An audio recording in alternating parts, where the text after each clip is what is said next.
Little Catholic girl is falling in love. A face on a page, gift from above. She should have known better than to give her heart. She should have known better than to ever part without me.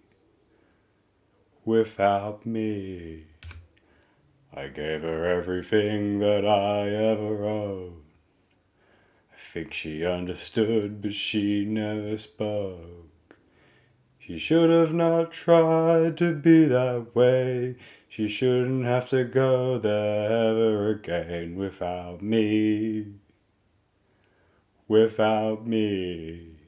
Now listen to us good and listen well. Listen to the song, everything we tell. We should have known better than to give her away. We should have known better to this very day without me. Without me. Listen, Joan of Arc, all you gotta do, say the right words and I'll be coming through. Hold you in my arms and take you right away. Now she's on her way to another land. Was never understood why she gave her hand. She shouldn't know to promise, 'cause it's just pretend. I know she doesn't mean it and she'll leave again without me. Without me. I don't have much to share, but isn't it fascinating that a film exists which moves to prospective tears both devout Catholics and convicted feminists alike? Dreyer was an indisputable genius, delivering what stands as almost the most celebrated silent film of all time, save for some Hollywood films and perhaps an Eisenstein.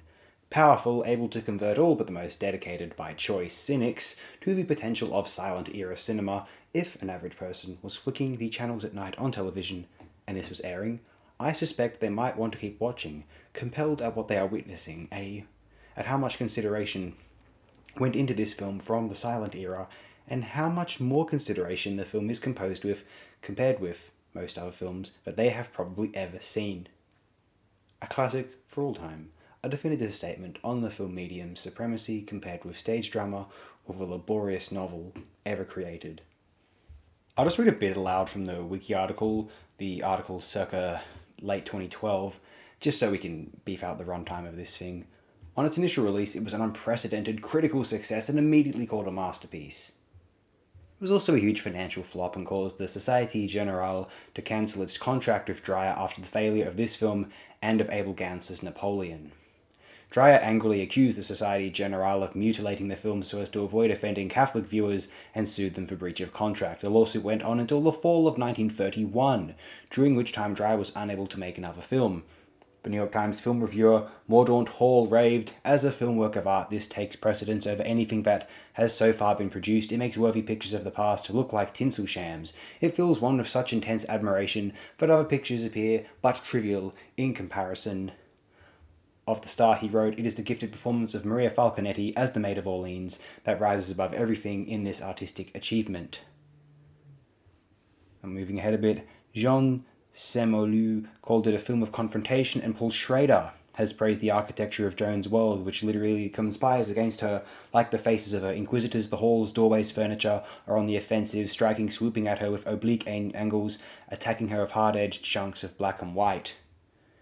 It was banned in Britain for its portrayal of crude English soldiers who mock and torment Joan in scenes that mirror biblical accounts of Christ's mocking at the hands of Roman soldiers. The Archbishop of Paris was also critical, demanding changes be made to the film.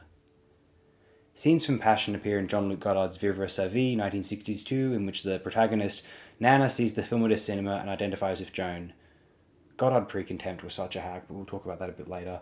In Henry and June, Henry Miller is shown watching the last scenes of the film and in voiceover narrates a letter to Anais Nin, comparing her to Joan and himself to the Mad Monk character played by Antonin Artaud. Yeah, Henry and June, I think I remember seeing that. Philip Kaufman's films outside of Body Snatcher 78 and Riot Stuff are kind of tosh, actually.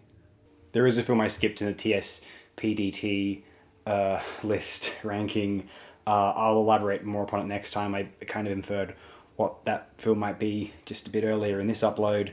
But we'll leave it here since we're running out of time. Thank you, everyone, so much again. If Joan of Arc had a heart, would she give it as a gift to such as me who longs to see how an angel ought to be?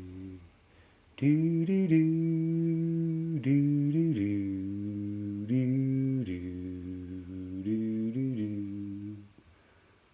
Her dreams to give, her heart away, like an orphan on a wave. She cared so much, she offered up her body to the grave. Do do do do do do do do do do. I saw them live earlier this year. Actually, it was utterly astonishing. Thank you, OMD. I thought it was very bizarre that there was a sea lion fronting for you, but then I realised, oh, that's just Andy McCluskey. Oh, silly me. I wanted to throw him a fish to thank him for his good work. Anyway, thanks everyone. See you later.